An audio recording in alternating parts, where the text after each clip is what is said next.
अपनी ट्रबलेशंस के दौरान वुल्फ किंग पर डिवाइन थंडर गिरती है और वह बेहोश हो जाता है। तभी एक छोटी सफेद खरगोश उसकी जान बचाती है, लेकिन यह नटखट खरगोश न केवल बेहोशी की हालत में उसे छूती और इधर उधर दबाती है, बल्कि उसका पहला चुंबन भी चुरा लेती है। अपनी सारी जिज्ञासाएं पूरी करने के बाद वह बेरहमी से उसे वहीं छोड़कर भाग जाती है। उसे जरा भी अंदाजा नहीं होता कि वुल्फ किंग पूरे समय होश में था, बस उसका शरीर उसका साथ नहीं दे रहा था।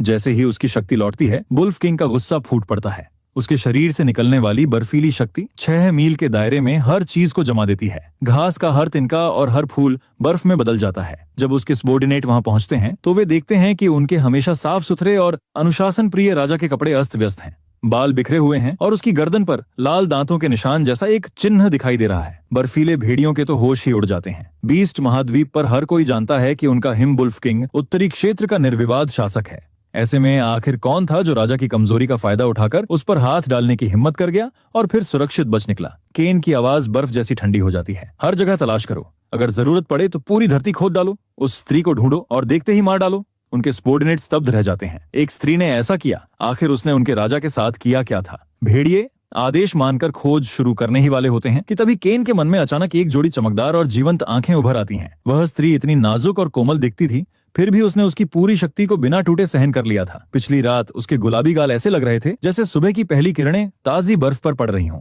हालांकि केन उसका चेहरा साफ साफ याद नहीं कर पा रहा था, लेकिन उसकी गर्माहट और कोमल स्पर्श की अनुभूति अभी भी उसके मन में ताजा थी। उसकी हल्की सी खुशबू भी बार बार उसकी यादों में लौट रही थी। केन की ठंडी आंखें और गहरी हो जाती हैं। कुछ पल बाद वह धीमी आवाज में कहता है, सब पीछे हट जाओ। आदेश सुनते ही हिमभेड़िए तुरंत पीछे हट जाते हैं। वे घुटनों के बल बैठकर चुपचाप प्रतीक्षा करने लगते हैं। सब पूरी तरह हैरान थे।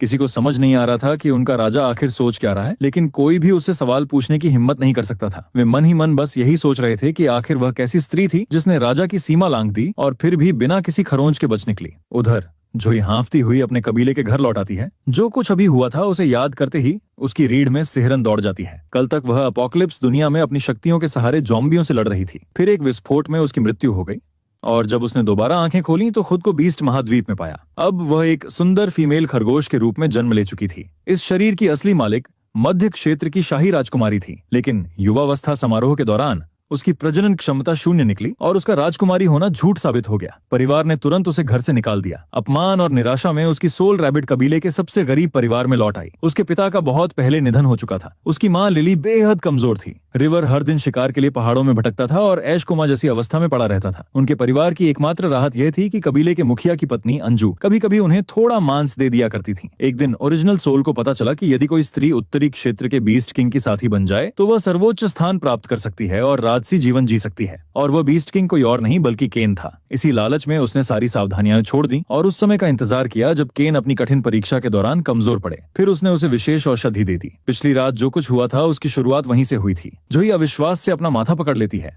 शुरुआत ही इतनी कठिन परिस्थितियों से हुई है, लेकिन कम से कम उसकी वुड एलिमेंट की शक्ति और उसका पॉकेट डायमेंशन अभी भी उसके साथ है। बस उसे वुल्फ किंग से दूर रहना होगा। अगर ऐसा हो गया तो पशु महाद्वीप में जीवित रहना संभव है। कुछ देर बाद जोई घर पहुंच जाती है। उसने पिछली रात से कुछ नहीं खाया था। घर में परिवार को देखकर वह थोड़ा मांस निकालती है और उसे भूनना शुरू कर देती है, लेकिन कई टुकड़े खाने के बाद भी उसकी भूख शांत नहीं होती। वह पूरे घर की तलाशी लेती है, मगर उसे खाने के लिए कुछ भी नहीं मिलता। लिली रिवर और बेहोश पड़े ऐश की हालत देखकर उसका दिल बैठ जाता है। वे सभी कुपोषण के कारण हड्डियों का ढांचा बन चुके थे। तब वह सीधे नदी की ओर जाती है और 1 दर्जन से अधिक मोटी कार्प मछलियां पकड़ लाती है। फिर जंगल के किनारे एक जानवर का शिकार करती है और कुछ अंडे भी इकट्ठा कर लेती है। रास्ते में वह बड़ी मात्रा में पौधों की ऊर्जा भी अवशोषित कर लेती है। वुड एलिमेंट की शक्ति में मामूली वृद्धि हुई। जब लिली और रिवर शाम को घर लौटते हैं तो उनके चेहरे सब कुछ बयां कर रहे होते हैं। पूरा दिन शिकार करने के बाद भी उन्हें एक चूहा तक नहीं मिला था। वे एक और भूखी रात बिताने के लिए तैयार थे कि तभी दरवाजे से आती स्वादिष्ट खुशबू उनके कदम रोक देती है। वे सोचती हैं कि शायद भूख के कारण उन्हें भ्रम हो रहा है, लेकिन जैसे ही वे दरवाजा खोलती हैं वे देखती हैं कि जोई आंगन में पूरी तन्मयता से खाना बनाने में लगी हुई है। उसने मछलियों की हड्डियां निकालकर स्वादिष्ट मछली के गोले तैयार कर लिए थे। अंडे उबल चुके थे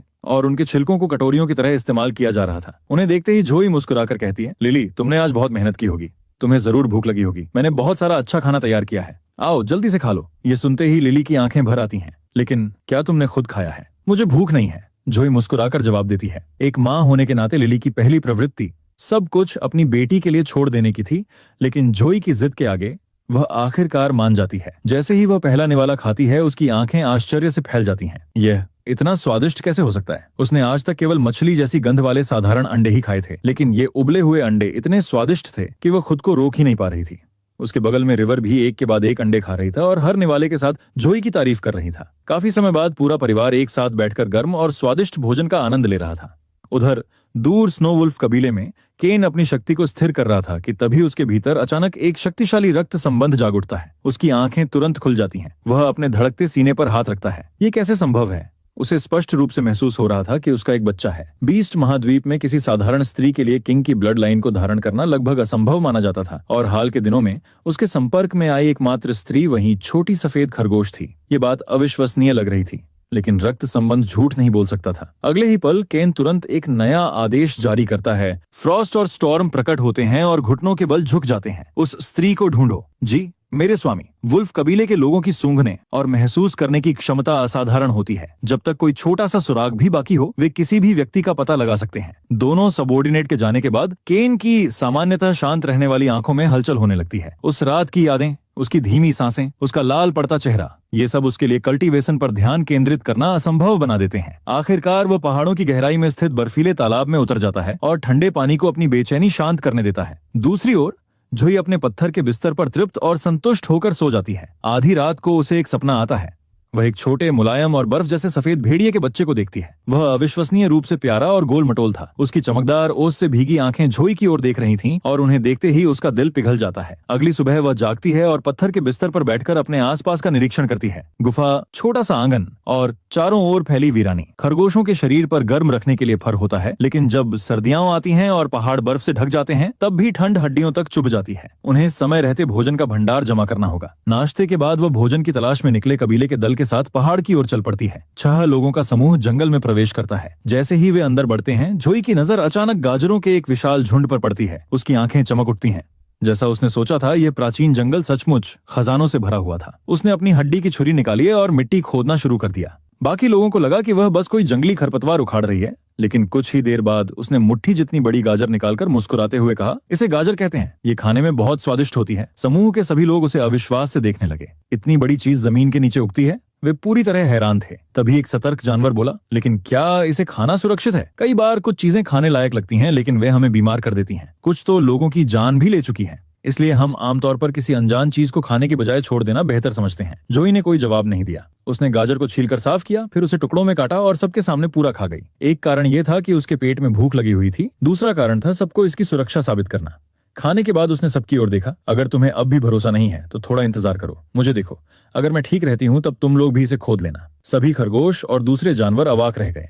उनके चेहरों पर संदेह की जगह प्रशंसा ने ले ली। आखिर कौन इतनी हिम्मत दिखाता है कि किसी अज्ञात पौधे को सबसे पहले खुद खाकर उसकी जांच करे? उनकी नजर में जोई सचमुच असाधारण थी। अगर यह गाजर सुरक्षित साबित होती है तो वह पूरे कबीले के लिए नई खाद्य सामग्री खोजने वाली पहली व्यक्ति होगी। सिर्फ इसी उपलब्धि से वह सबसे बहादुर योद्धाओं की श्रेणी में आ सकती थी। इतनी सारी प्रशंसा भरी निगाहें खुद पर महसूस करके जोई थोड़ी असहज हो जाती हैं। आखिर वह एक प्रलयग्रस्त दुनिया से आई थी। उसके दिमाग में इतना ज्ञान भरा हुआ था कि उससे एक पूरा विश्वकोश तैयार किया जा सकता था। उसके लिए गाजर पहचानना कोई वीरता का काम नहीं था। उधर उसी समय फ्रॉस्ट और स्टॉर्म अपनी रिपोर्ट लेकर केन के सामने उपस्थित हो चुके थे। दोनों के चेहरे ऐसे लग रहे थे मानो अभी रो पड़ेंगे। उनका राजा, वह अलौकिक रूप से सुंदर, लगभग देवता जैसा अस्तित्व, मध्य क्षेत्र की सबसे बदनाम स्त्री के हाथों अपमानित हो गया था। सिर्फ यह सोचकर ही उनकी आंखें नम हो रही थीं। मेरे स्वामी, यह हमारी गलती है। हम आपकी रक्षा नहीं कर पाए। हमने जोई भी को आपके पास आने दिया। फिर स्टॉर्म ने जल्दी से कहा, लेकिन चिंता मत कीजिए, वह औरत अब खरगोश कबीले में फंसी हुई है और घास फूस खाकर जी रही है। जब हमने उसे देखा तो वह सचमुच मिट्टी खोदकर खाने की तलाश कर रही थी। अगर यही हाल रहा तो 1 महीने के भीतर वह भूख से मर जाएगी। उसकी बात पूरी भी नहीं हुई थी कि केन ने उसकी ओर ऐसी नजर डाली मानो वह पत्थर तक को 2 टुकड़ों में काट सकती हो। स्टॉर्म का गला सूख गया।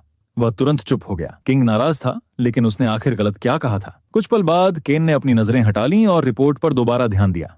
तो उसका नाम जोई भी है। मध्य क्षेत्र के पशु सम्राट की पूर्व मंगेतर, एक ऐसी महिला जिसका नाम पूरे महाद्वीप में बदनामी का पर्याय बन चुका था। उस पर दूसरी महिलाओं के प्रति क्रूरता और अनेक घोटालों के आरोप लगे थे, लेकिन न जाने क्यों केन इन बातों को उस स्त्री से जोड़ नहीं पा रहा था जिसे उसने उस रात देखा था। उसकी याद फिर उभर आई। उसके काले बाल चेहरे के आसपास बिखरे हुए थे, उसके गोरे कंधे हल्के हल्के कांप रहे थे, उसकी आंखें झरने के पानी की तरह निर्मल थीं, यहाँ तक कि जब वह दया की भीख मांग रही थी तब भी। और उसकी आवाज इतनी कोमल कि किसी का भी दिल पिघल जाए। सिर्फ यह सोचकर ही केन की उंगलियों में हल्की गर्माहट दौड़ गई। कुछ देर बाद दोनों भेड़िए चुपचाप झुककर वहां से चले गए। रात गहरा चुकी थी। जब पूरा खरगोश परिवार गहरी नींद में सो गया तब जोई चुपके से उठी। वह अपने खरगोश रूप में बदल गई और उस शाहबलूत के बाग की ओर दौड़ पड़ी जिसे उसने पहले देखा था। उसे कुछ ऐसे पेड़ मिले जिनके फल अभी पूरी तरह नहीं पके थे। उसने अपनी वुड एलिमेंट की शक्ति का उपयोग किया। अगले ही पल सारे शाहबलूत पक गए। जोई ने एक लंबी छड़ी उठाई और कांटेदार गुच्छों को नीचे गिराने लगी, लेकिन उसका शरीर अभी भी बहुत कमजोर था। कुछ ही प्रहारों के बाद उसकी सांस फूलने लगी और पेट में भी अजीब सा भारीपन महसूस हो रहा था।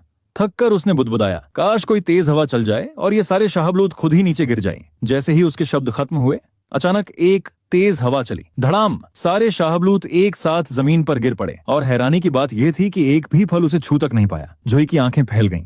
उसका अंदाजा सही था। वह खुशी खुशी शाहबलूत इकट्ठा करने लगी, मानो उसे कोई खजाना मिल गया हो।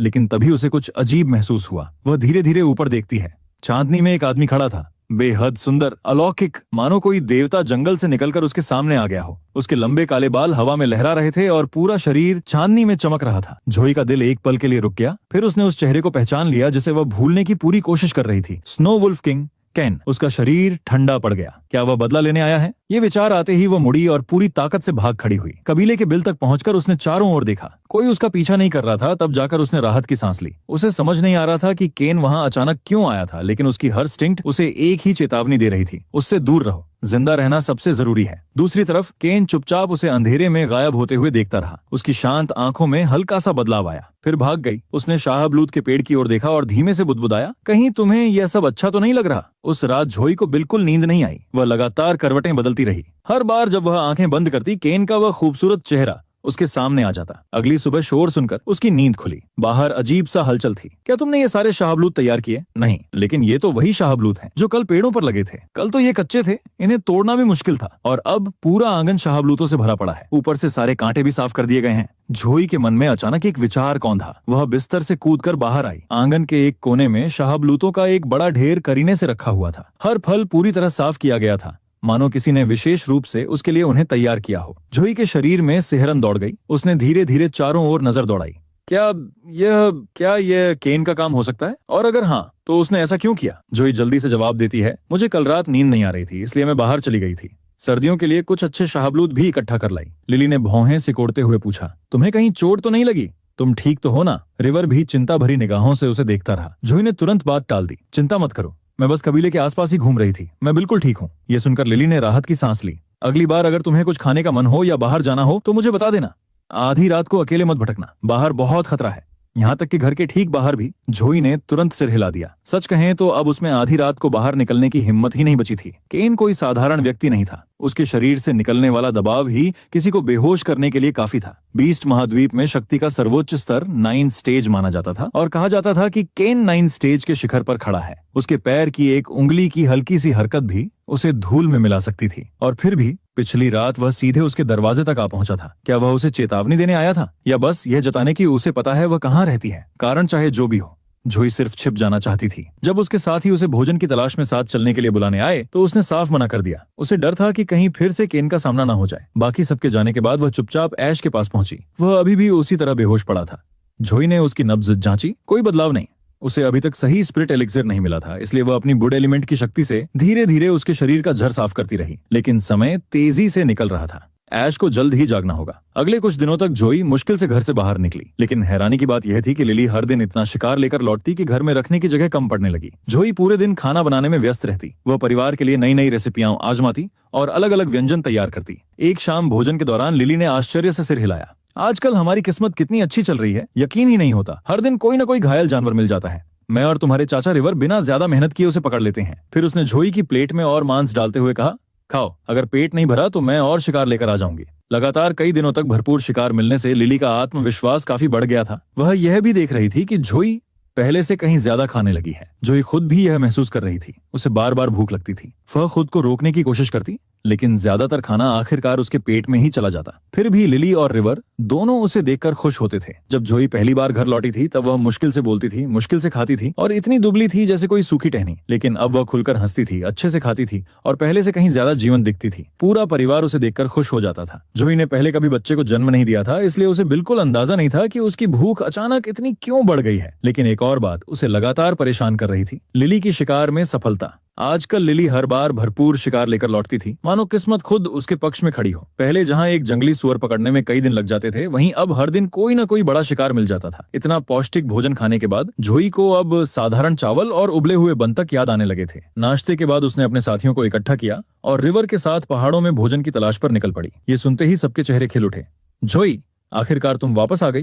पिछली बार जब तुमने हमें मशरूम और गाजर पहचानना सिखाया था, तब से हम ढेर सारे मशरूम और गाजर इकट्ठा कर रहे हैं। अब अगर शिकार न भी मिले तो कम से कम भूखे रहने का डर नहीं रहता। और वह मशरूम गाजर सूप, उसकी खुशबू तो कमाल की थी। सब लोग उसके चारों ओर जमा हो गए। उनकी आंखें उत्साह से चमक रही थीं। उन्हें देखकर जोई हंस पड़ी। पूरा समूह साथ साथ पहाड़ की ओर बढ़ गया। जोई जहां भी इशारा करती, सब उत्सुकता से उसके पीछे पीछे चल पड़ते। उत्तरी हिस्से में पहुंचकर उसने कुछ वुड ईयर मशरूम तोड़े और सबको दिखाया कि उन्हें सही तरीके से कैसे भिगोया और पकाया जाता है। सब लोग पूरी एकाग्रता से उसकी बातें सुन रहे थे। उनकी आंखें ऐसे चमक रही थीं जैसे किसी बच्चे को कोई नया खजाना मिल गया हो। थोड़ी दूर आगे बढ़ने पर जोई की नजर शकरकंदों पर पड़ी। उसका चेहरा तुरंत खिल उठा। शकरकंद, इसका मतलब था चीनी और ढेर सारी दूसरी चीजें जो चीनी से बनाई जा सकती थी। वह तेजी से शकरकंद खोदने लगी और उन्हें अपने पॉकेट डायमेंशन में रखने लगी। वह पहले ही सोच चुकी थी कि अगले वसंत में कुछ शकरकंद बीज के रूप में लगाएगी और कबीले के पास इतने खेत तैयार करेगी कि आने वाले वर्षों तक किसी को भूखे रहने की जरूरत न पड़े। उसने सबको बुलाया। इसे शकरकंद कहते हैं, बस इसे पानी में उबालो और ये खाने के लिए तैयार हो जाएगा। सभी लोग दंग रह गए। जोई, तुम तो कमाल हो, इतने कम समय में एक और नया भोजन। हमें तो पता ही नहीं था कि ये खाने लायक भी हैं। पहाड़ पर हर जगह शकरकंद फैले हुए थे और वर्षों से किसी ने उन्हें छुआ तक नहीं था। लेकिन अब सबको ऐसा लग रहा था जैसे उन्हें कोई छिपा हुआ खजाना मिल गया हो। घर में भोजन होना सुरक्षा का एहसास देता है। कम से कम शिकार न मिलने पर भी भूखे मरने का डर नहीं रहेगा। सब लोग उत्साह से शकरकंद खोदने में जुट गए और उनकी टोकरियां देखते ही देखते भर गईं। तभी ब्ला ने एक लंबी सांस छोड़ी। अच्छा हुआ, हमारे पास ये जंगली खाद्य पदार्थ हैं। अब हम इन पर निर्भर रह सकते हैं। कैट कबीला इतनी आक्रामकता से शिकार कर रहा है कि जंगल में शिकार कम होता जा रहा है। खरगोश कबीले को अब मुश्किल से कुछ मिलता है। फ्लोरा ने भौहें चढ़ाई। क्या वे जानबूझकर हमें निशाना बना रहे हैं? फिन ने सिर हिलाया। शायद नहीं, मेरे माता पिता ने उन्हें बात करते सुना था। वे किसी के भविष्य के कबीले के लिए सामान इकट्ठा करने की बात कर रहे थे। जोई का चेहरा अचानक बदल गया। किरा, रिवर की पूर्व मंगेतर, 2 साल पहले रिवर स्टेज 6 का योद्धा था और रैबिट कबीले के सबसे शक्तिशाली योद्धाओं में गिना जाता था। उसकी शादी कैट कबीले के मुखिया की बेटी किरा से तय हुई थी, लेकिन शादी की रात उसे हिरण के खून से बनी शराब पिलाई गई। उस शराब ने उसे पूरी रात बेहोश रखा। जब वह जागा तो उसकी शक्ति स्टेज 6 से गिरकर स्टेज 2 पर पहुंच चुकी थी। किरा ने उसी समय उसे अपमानित करके छोड़ दिया और वापस रैबिट कबीले भेज दिया। तो बात यह है, जोई धीरे से बुदबुदाती है, मैंने सुना है कि किरा अब स्टेज 6 पर पहुंच चुकी है। किसी ने अविश्वास से कहा, क्या? लेकिन वह तो पहले स्टेज 3 पर थी। दूसरे ने जवाब दिया, फिर भी उसकी उम्र में स्टेज 3 भी असाधारण माना जाता है। हमारी लिली तो युवावस्था में ही स्टेज 6 पर पहुंच गई थी। उस समय शाही शहर के बड़े बड़े कबीले उससे विवाह करना चाहते थे, लेकिन मध्य क्षेत्र की यात्रा के बाद वह अपनी याददाश्त का बड़ा हिस्सा खोकर लौटी। उसकी शक्ति भी स्टेज 6 से गिरकर स्टेज 3 पर आ गई। वह फिर कभी पूरी तरह ठीक नहीं हो सकी। जोई के वापस आने के बाद ही हमें यह सब पता चला। लिली तो अपनी ही बेटी की याद तक खो चुकी थी। सभी कुछ पल के लिए चुप हो गए, क्योंकि चाहे वे जितना भी सोचते, एक बात समझ नहीं आती थी। कैट कबीला भी उनकी तरह ही एक साधारण और निम्न श्रेणी का कबीला था। फिर आखिर किरा इतनी तेजी से शक्तिशाली कैसे बन गई? इसलिए किरा का स्टेज 6 तक पहुंचना लगभग अविश्वसनीय था। हो सकता है शाही शहर के किसी ताकतवर पुरुष की नजर उस पर पड़ गई हो, किसी ने अनुमान लगाया। मैंने तो यह भी सुना है कि वह स्नो वुल्फ किंग की साथी बनने के बेहद करीब है। ये सुनते ही सबके चेहरे बदल गए। ऐसी बातें इधर उधर मत फैलाओ, मैंने कुछ नहीं बनाया है। ये बात खुद कैट कबीले के शिकारी योद्धा कह रहे थे। रैबिट कबीले में कोई भी कैट कबीले और स्नो वुल्फ कबीले के बीच किसी तरह का संबंध नहीं देखना चाहता था। कैट कबीला पहले ही शिकार के दौरान उन्हें परेशान करता रहता था। किरा और कैट कबीले का नाम आते ही किसी के मुंह से एक भी अच्छी बात नहीं निकली। रिवर ने चुपचाप सिर झुका लिया। उसकी मुट्ठियां कसकर भींची हुई थीं और चेहरे पर अपराध बोध साफ झलक रहा था। जोई ने अपनी ठुड्डी पर हाथ रखा और सोच में पड़ गई। तो इसीलिए हाल ही में शिकार इतना मुश्किल हो गया है? फ्लोरा ने सिर हिलाया। बिल्कुल, लेकिन जितना ज्यादा जोई इसके बारे में सोचती, उतना ही उसे कुछ गड़बड़ महसूस होने लगता। पिछले कई दिनों से शिकार की कमी थी, फिर भी लिली और अंकल वेड हर दिन भरपूर शिकार लेकर लौट रहे थे। और सबसे अजीब बात यह थी कि लिली हमेशा इसे ऐसे बताती थी मानो इसमें उसे कोई मेहनत ही न करनी पड़ी हो। ये सचमुच संदिग्ध था। अचानक जोई को उस सुबह आंगन में दिखाई दिए शाहबलूत याद आ गए। उसका दिल जोर जोर से धड़कने लगा। क्या ये वही हो सकता है? लेकिन अगले ही पल उसने सिर झटक दिया। नहीं, बिल्कुल नहीं। क्या मैं सचमुच सोच रही हूँ कि यह सब केन ने किया है? ओरिजिनल जोई की प्रतिष्ठा पूरी तरह बर्बाद हो चुकी थी। उत्तरी क्षेत्र का राजा केन उसके बारे में सब कुछ जान सकता था। वह उसकी मदद क्यों करेगा? वह इतनी भाग्यशाली नहीं हो सकती। कुछ पल सोचने के बाद जोई ने कहा, चलो अभी वापस चलते हैं। हमें पता लगाना होगा कि कैट कबीला आखिरकार क्या रहा है। उसे महसूस हो रहा था कि कैट कबीला जानबूझकर रैबिट कबीले को निशाना बना रहा है, और अगर यह सच था तो वह चुप बैठने वाली नहीं थी। जैसे ही सब वापस मुड़ने लगे, जोई के कान अचानक फड़क उठे। उसे किसी की आवाज सुनाई दी। उसने तुरंत हाथ उठाकर सबको रुकने का इशारा किया। एक पल में पूरा समूह शांत हो गया। फिर सभी खरगोश रूप में बदल गए और आसपास के बिलों में छिप गए। कुछ देर बाद कैट कबीले के 2 योद्धा वहां से गुजरे। मुझे लगा मैंने कुछ सुना था, लेकिन यहाँ तो कोई नहीं है। शायद हम देर से पहुंचे हैं। अफसोस, अगर कुछ ताकतवर खरगोशों की खाल मिल जाती तो हमारी अच्छी प्रतिष्ठा बन जाती। दूसरा हंसा। उसकी चिंता मत करो, अभी प्राथमिकता रिवर को ढूंढना है। पहले उसे मारो, फिर पूरे रैबिट कबीले का सफाया कर दो। एक बार कबीले पर कब्जा हो गया तो किरा का अतीत पूरी तरह मिट जाएगा।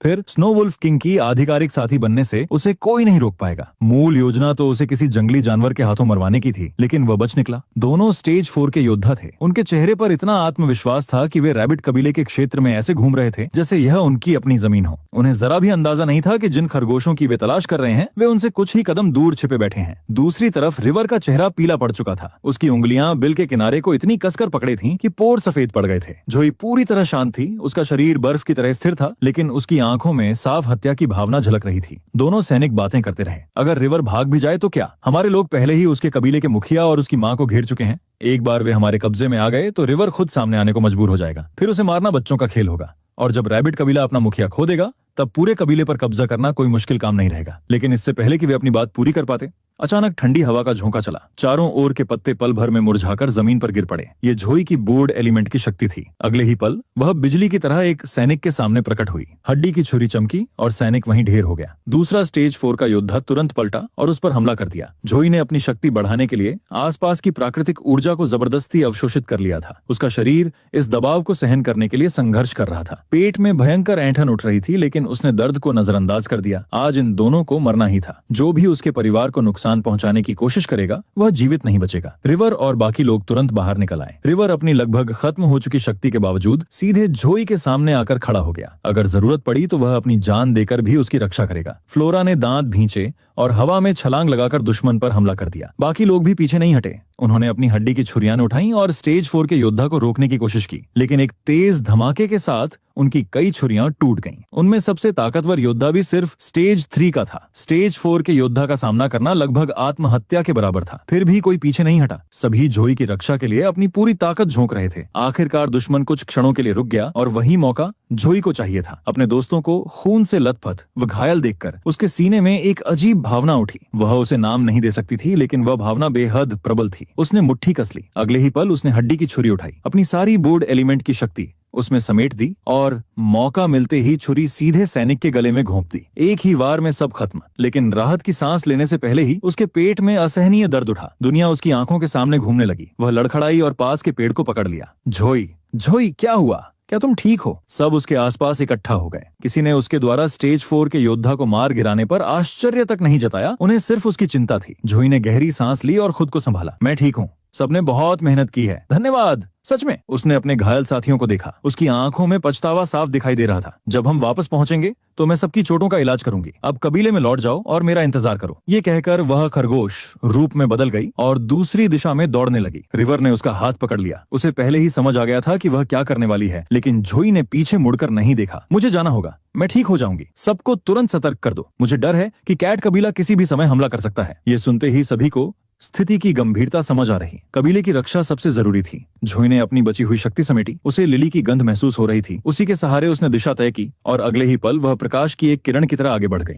उधर लिली और अंकल वेड पीठ से पीठ मिलाकर लड़ रहे थे। 6 कैट कबीले के योद्धाओं ने उन्हें चारों ओर से घेर रखा था। एक हड्डी की तलवार सीधी लिली की ओर बढ़ रही थी। जोई ने एक पल भी नहीं सोचा। वह सीधे बीच में कूद पड़ी और खुद को लिली के सामने ढाल की तरह खड़ा कर दिया। वुड एलिमेंट की शक्ति का विस्फोट हुआ, लेकिन उसका शरीर अपनी सीमा से कहीं आगे जा चुका था। अगले ही पल उसके मुंह से कई घूंट खून निकल गया। जोई, लिली की चीख निकल गई। उसका चेहरा भय से सफेद पड़ चुका था। जोई मुश्किल से अपने पैरों पर खड़ी थी। उसे लगा था कि वह शक्ति के प्रवाह को नियंत्रित कर लेगी, लेकिन पेट में उठ रहा दर्द इतना भयानक था कि वह अपनी शक्ति तक नहीं जुटा पा रही थी। उसी क्षण दूर एकांत कल्टीवेशन में बैठे केन की आंखें अचानक खुल गईं। उसे कुछ महसूस हुआ था। बिना एक पल गंवाए वह बाहर निकल पड़ा। जहां जहां से वह गुजरा वहां वहां बर्फ जमती चली गई। हिमभेड़िए घबरा उठे। पहले उन्हें लगा कि दानव जाति ने हमला कर दिया है, लेकिन कोई युद्ध नगाड़ा नहीं बजा। तभी उन्हें एहसास हुआ उनके किंग ने अपनी कल्टीवेशन बीच में ही छोड़ दी है। सभी स्तब्ध रह गए, क्योंकि कल्टीवेशन के बीच में बाहर निकलना कोई छोटी बात नहीं थी। आखिर ऐसा क्या हुआ था? लेकिन उनके सवालों का जवाब मिलने से पहले ही केन बिजली की गति से जोई की ओर बढ़ चुका था।